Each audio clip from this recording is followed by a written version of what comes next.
Olá, tô aqui hoje com uma palavra de esclarecimento para sua vida. O Senhor ministrou isso ao meu coração. E muitas das vezes nós temos realmente perguntas, surgem dúvidas do porquê estamos passando por diversas situações, ou, na verdade, nós deveríamos perguntar sempre o para quê, né?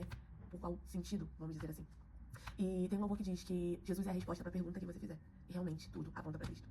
Se formos ver e analisar a nossa vida, nós somos cristãos. Nós que queremos seguir a Cristo, imitá-lo, ser como ele foi, como ele nós podemos compreender o propósito das coisas acontecerem no nosso dia a dia, na nossa história. Então, eu quero primeiramente dizer que Deus, ele realmente nos aponta nas Escrituras desde o início, que para que houvesse vida, se você está sentindo que você não consegue viver plenamente, que não é essa vida que você gostaria de ter, para que houvesse vida, houve morte. Houve realmente o sacrifício de Jesus na cruz. Ele morreu para que nós pudéssemos viver vida em abundância. E indo lá para o início das Escrituras, lá em Gênesis, nós podemos ver que quando houve algo que até hoje não é explicado cientificamente como existiu tudo, né? Eles acreditam, por uma teoria, que houve um grande estouro, o Big Bang, e que surgiu todas as coisas. Mas nós, pela fé, que cremos nas Escrituras Sagradas, cremos num Deus que pode todas as coisas. Nós entendemos que, para que houvesse luz, lá em Gênesis diz que no princípio havia trevas, haviam situações como há nas nossas vidas, obscuras, que nós não conseguimos compreender, que nos dá arrepio, medo, insegurança, mas para que haja essa luz, essa iluminação de que nós devemos saber onde seguir, o que prosseguir, como caminhar. O caminho é Ele, é Jesus. Ele disse: eu sou o caminho, a verdade e a vida. Ninguém vai ao Pai, a não ser por Ele. Se na sua vida há um cansaço tão extremo, tão que não adianta você dormir, que não adianta você relaxar, que parece que não te alivia, para que haja o real descanso, realmente há, primeiro, o trabalho. Lá no início, quando o Senhor fez os céus e a terra, todo o mundo e o que nele há, Ele primeiro trabalhou os 6 dias para depois descansar. E porque muitas das vezes nós não encontramos o descanso após o nosso trabalho diário, porque nós não estamos entregando a Ele totalmente a nossa vida, as nossas aflições, descansando nele, lançando sobre Ele toda a nossa ansiedade, porque Ele tem cuidado de nós. O fardo de Jesus é leve e suave, e é descanso para nossa alma.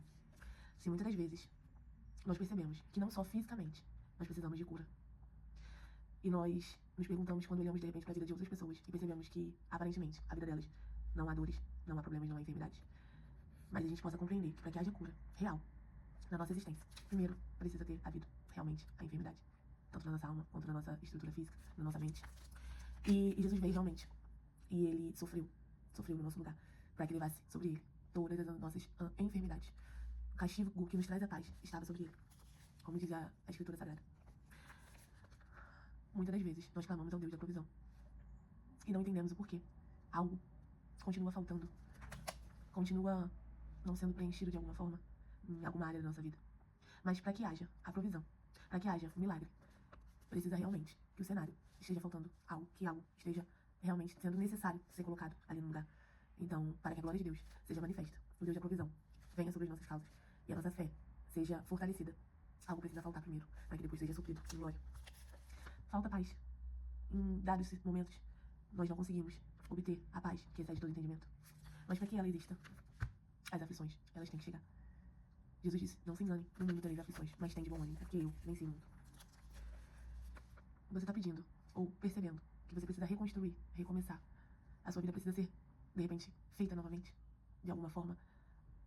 Para que isso aconteça, realmente, precisa ter um estado de destruição.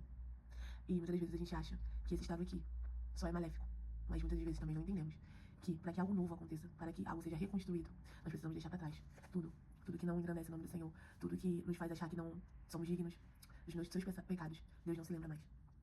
E deixe eles lá no passado, no mar do esquecimento que o Senhor lançou, e reconstrua em Deus, através de Jesus, realmente. Deixe que Ele faça, reescreva a sua história.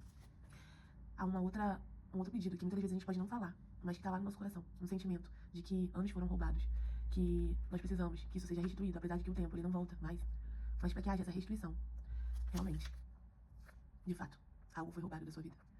Mas o Senhor, Ele pode te conceder infinitamente mais daquilo que você pede e pensa. Ele é poderoso para fazer existir coisas que não existem, o sobrenatural acontecer, e a sua boca se encher de canto, e estar como aqueles que sonham, como diz a palavra, de entender e perceber que você não vai chorar mais pelo tempo que passou, mas você vai se alegrar pelo tempo que está acontecendo e já está iniciando na sua vida, pela fé. Muitas das vezes, nós queremos solução para tanta coisa, para tanta situação que parece impossível de se resolver. Mas para que haja a solução daquilo que a gente pede, o problema tem que estar posto. Os problemas acontecem. Mas para que a glória de Deus seja manifesta em nossas vidas todos os dias, Ele traz a solução. Através da nossa mente, da nossa sabedoria do alto, através de instruções divinas, ele é a solução para nossas causas. E para que a gente entenda que a nossa vida só vale realmente a pena porque a salvação chegou para nós. Ele nos salvou da perdição, lá no início da nossa história, no início da história da humanidade, onde o pecado entrou, onde a desobediência cometemos. E por isso, a nossa vida foi totalmente perdida. Éramos feitos para sermos eternos e a morte veio como castigo.